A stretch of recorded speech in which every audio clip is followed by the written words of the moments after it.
Bonjour à tous, dans cette vidéo je vais vous présenter un porte-chargeur en polymère, c'est le PM4 556 qui est fabriqué par Warrior Assault Systems.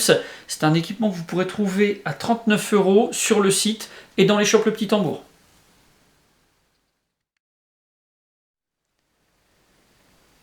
Pour le packaging, on a un sachet en plastique tout simple avec un autocollant sur lequel figure la référence et le nom du produit. Le pack est constitué de l'étui en polymère accompagné de deux pièces qui vont permettre de régler la tension. On va voir tout ça en détail.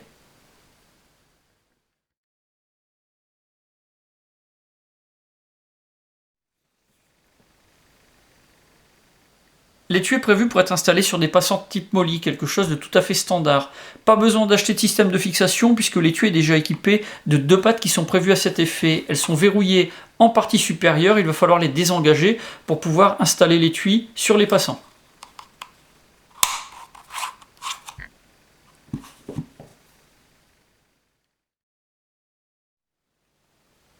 Une fois qu'on a démonté les deux lames d'accrochage de l'étui, on va pouvoir le positionner au bon endroit sur la platine où on veut l'installer. Une fois que c'est fait, on repositionne les deux lames d'accrochage, on leur fait traverser les passantes type molly de la platine et arrivé en bout de course, on verrouille.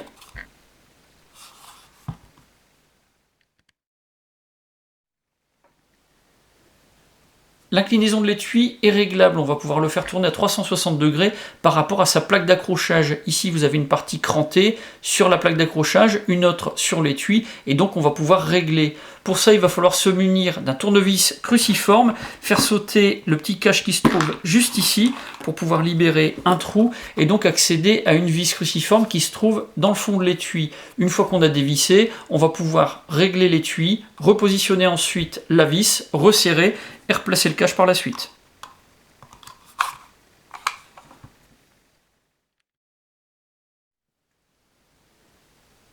Cet étui est prévu pour qu'on puisse placer à l'intérieur un chargeur de 5,56 de taille tout à fait standard. On n'a pas de système de verrouillage particulier, par contre on a une très bonne rétention, pas de risque de voir s'échapper le chargeur de son étui, même quand on retourne, ça ne tombe pas. La tension est réglable, ça se fait par l'intermédiaire d'une cale qui se trouve à l'intérieur. On a une petite cale circulaire, bombée, et on en a deux autres de rechange de taille différente, donc ça permettra d'adapter par rapport à ses besoins. Pour désengager, c'est très simple, il suffit de pousser vers l'intérieur pour libérer la cale qui se trouve à l'intérieur de l'étui, et ensuite il suffit de la remplacer par une des deux autres.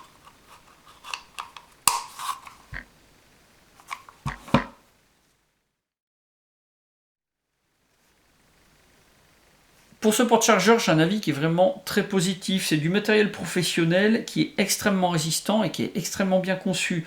On a une bonne rétention, mais on a quand même de la facilité pour extraire le chargeur qui est placé à l'intérieur. C'est un modèle qui est facile à installer et puis qui va s'adapter vraiment parfaitement aux besoins de l'utilisateur. Et puis on a aussi la possibilité de régler l'inclinaison, donc ça peut être très intéressant.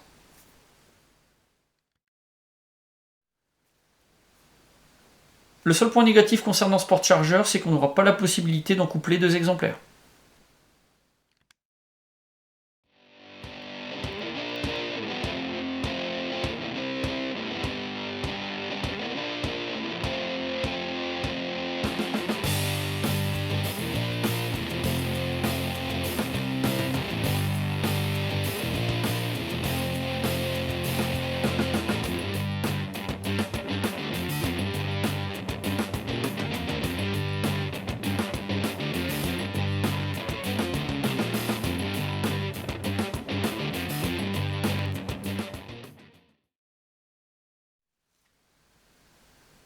Voilà pour la présentation de ce porte-chargeur. Si vous avez des questions, bien c'est comme d'habitude, vous avez la partie commentaires et la boîte de réception. Et puis dans la description de la vidéo, je vous mets plusieurs liens, ceux du site Le Petit Tambour et de sa page Facebook, et puis également de la fiche descriptive de ce porte-chargeur. J'en ai maintenant terminé, et je vous dis à bientôt pour d'autres vidéos.